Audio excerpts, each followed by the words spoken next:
Hello, it's Stuart, the Unrepentant Atheist, and I'm going to do a clip from the Atheist Experience that went out on the 26th of February.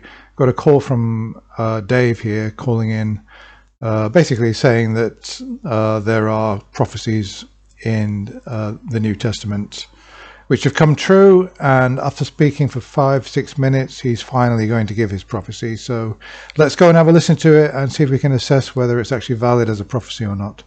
Old Testament literature that kind of fills in those. Okay, so give us a prophecy. We're laying a nice foundation, to use a building under construction analogy. Sure. So give me one of those prophecies that you think has been.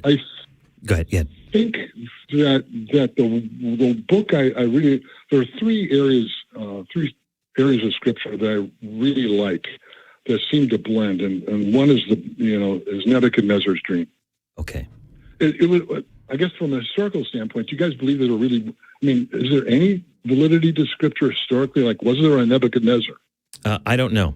I believe that there was really? a Rome. I believe that there was a Judea. I believe that there were Pontius Pilate was a person. I believe that some of the historical things that have been independently established through archaeological evidence. I believe Nebuchadnezzar is a real historical figure. Yes. Sure, Babylon. Yeah. Okay, so all right. Money so there. It was Daniel. It was the guys got exiled off to Babylon, and Nebuchadnezzar was the king, and he had a dream. Okay. And about the statue. So it's a statue dream. Combine that with the letters to the seven churches. I think a lot of theologians will disagree that they have prophetic value, but I've come to conclude that they do. And then I tell you what, Dave. So, listen, I have to explain because for people who haven't read the Bible like I have and you have and everybody else, okay, the Nebuchadnezzar dream is about, and correct me if I'm wrong, there are these statues that are made of different materials, right? You have a bronze statue, you have a statue of silver, and you have one of gold, and they're supposed to represent, the interpretation is that they're different empires within history and stuff, right? And so, these kinds of change in political turmoil is supposed to be reflected in this dream. And you're making a connection between that and the letters that are written to the seven churches in the book of Revelation. Am I understanding correctly?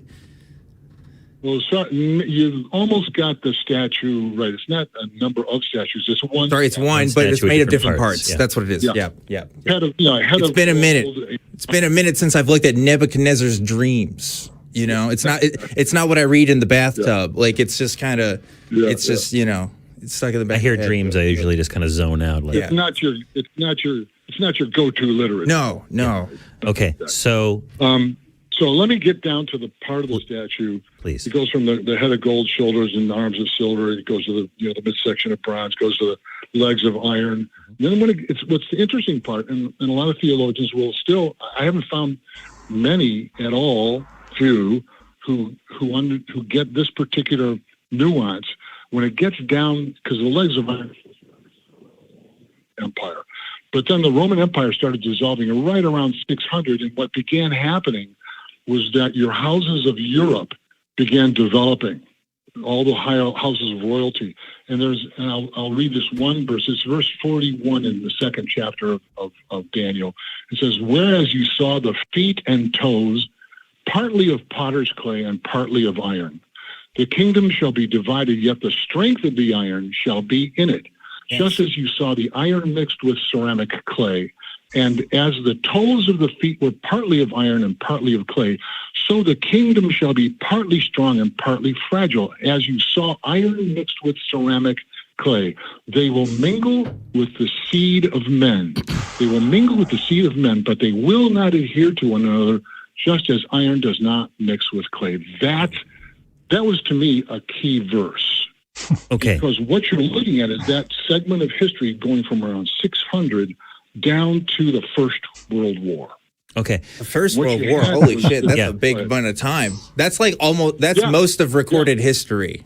At least it's a substantial portion. Not most. It's a good chunk. You're going, 600. I think the First World War. I think it's fair to say, Dave, I was trying to get a picture of what you were kind of putting together there, and I'm getting the Texas sharpshooter. is what I'm seeing here. Listen, All right. for the audio listeners at home, Johnny has held up an Amazon notepad, I think, or something. Don't tell him that it's from Amazon. Okay, well, it's got Amazon on there. Stole Sorry, it from but a friend. It's already on there. Anyway, it says Texas sharpshooter fallacy on the screen currently. Yeah, and it looks to me like you've found a conclusion, and then you are building the facts around the conclusion that you have identified.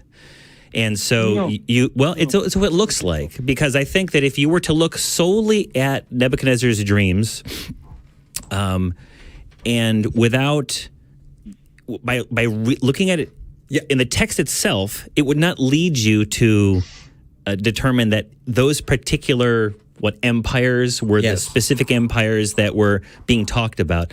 But you want. Okay, I'm going to stop there. So he's read out. He's okay. It's interpreting after the fact, isn't it? So he's looking at history, and he's looking at these empires, and then he's going back to the dream or the Bible, and he's trying to find something that he can kind of rationalize and fit in. And it's interpreting after the fact. It's not that at the time, say in the first few centuries AD, anybody from reading that dream and the statue and everything could say, right, this is going to happen, and the European powers, and there will be an empire, etc., and they could give any kind of detail from this. No. What good is a prophecy if it's useless, if it's not specific enough, and it's not going to actually properly predict what is going to happen, but rather you've got to wait till it all happens before you can retrospectively look back and make the whole sort of jigsaw puzzle fit.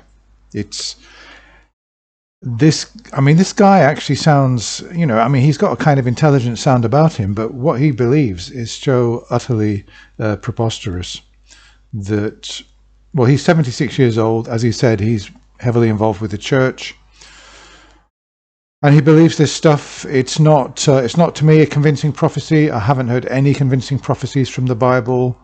People are always interpreting after the fact, and I'm yet to hear one convincing prophecy. We hear this prophecy about the house of Israel, that after the Second World War we had the state of Israel, and the Bible forecast all this, but there was there's no kind of detail in the original prophecy, and people were working towards it.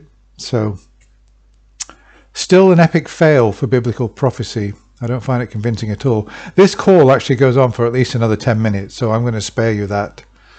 That's all for now. I'll be back again with another one. I thought they dealt with it fairly well, though. I like the Texas sharpshooter thing. I think that's a very good way of putting it. Okay, bye for now. I'll be back again with another video very soon.